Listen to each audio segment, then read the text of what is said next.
આજે આપણે ભીંડા અને બટેટાનું ગ્રેવીવાળું શાક બનાવીશું. તો ભીંડો અને બટેટા છે તે સમારી લઈશું. હવે આપણે ભીંડો અને બટેટા છે તે સમારી લીધા છે. આ રીતે ભીંડાને કરી લેવાનું છે. હવે આપણે તળી લઈશું. તળવા માટે આપણે તેલ ગરમ કરવા મૂક્યું છે. હવે આપણે તેલ છે તે ગરમ થવા દઈશું. હવે આપણું તેલ છે તે ગરમ થઈ ગયું છે. હવે આપણે તેમાં બટેટા તળી લઈશું પહેલાં.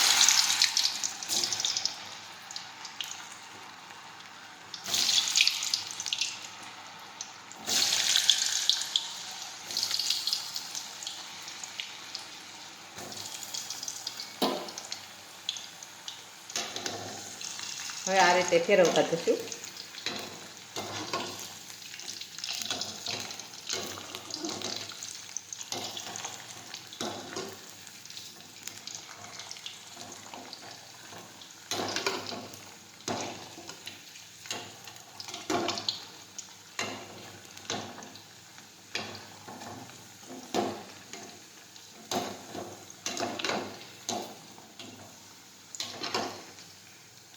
આવી રીતના તળી લઈશું આપણે. હવે આપણા બટેટા છે તે તળાઈ ગયા છે. આ રીતે કાચા ન રહે તે રીતે તળી લેવાના છે બધા.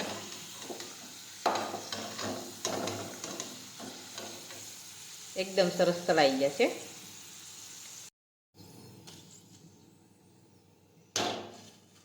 હવે આપણે ભીંડો તળી લઈશું.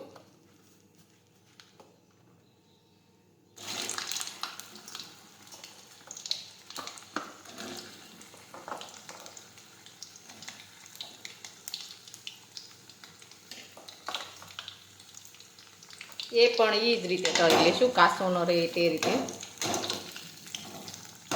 હવે આપણે તળાવવા દઈશું.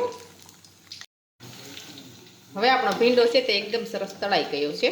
હવે આપણે ગેસ છે તે બંધ કરી દઈશું. એકદમ સરસ તળાઈ ગયો છે. હવે આપણા ભીંડો અને બટેટા છે તે તળાઈ ગયા છે. હવે આપણે લસણ,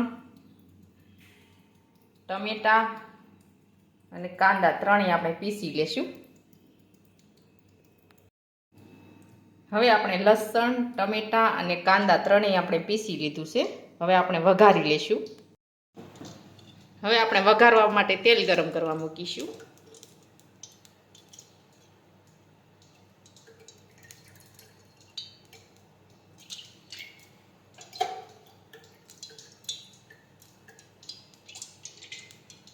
હવે આપણે તેલ છે તે ગરમ થવા દઈશું. હવે આપણું તેલ છે તે ગરમ થઈ ગયું છે. હવે આપણે તેમાં લસણ નાખી દઈશું પીસેલું.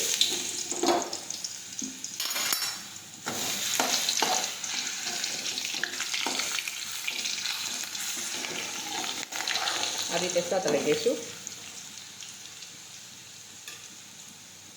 હવે હિંગ નાખીશું.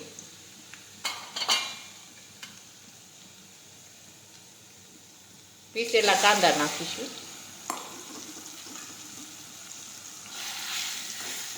હવે સાતળી દઈશું.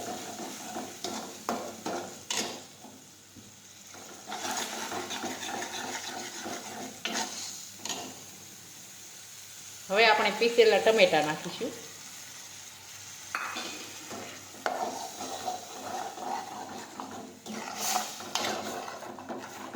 ફરી પાછું સાતળી દઈશું.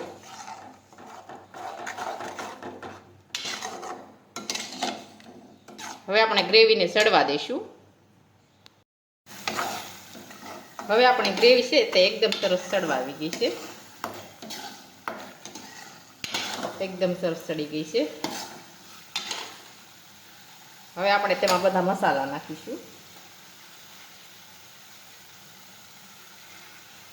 ચટણી નાખીશું.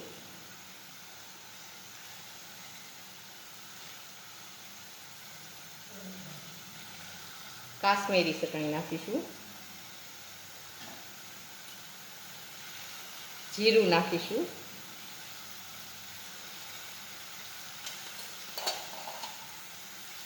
હળદર નાખીશું થોડી. હવે મિક્સ કરી દઈશું.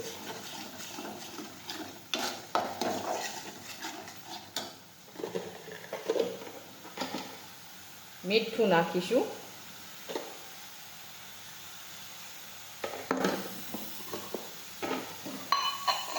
ખાંડ નાખીશું,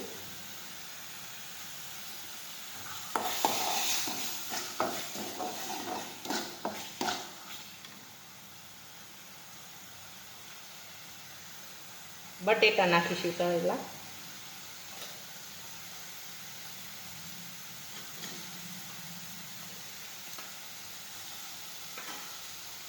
ભીંડો નાખીશું તળેલો,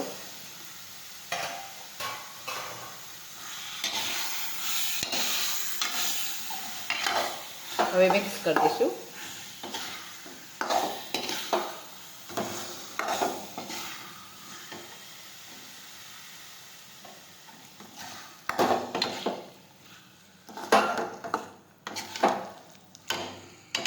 હવે આપણું શાક છે તે એકદમ સરસ બની ગયું છે.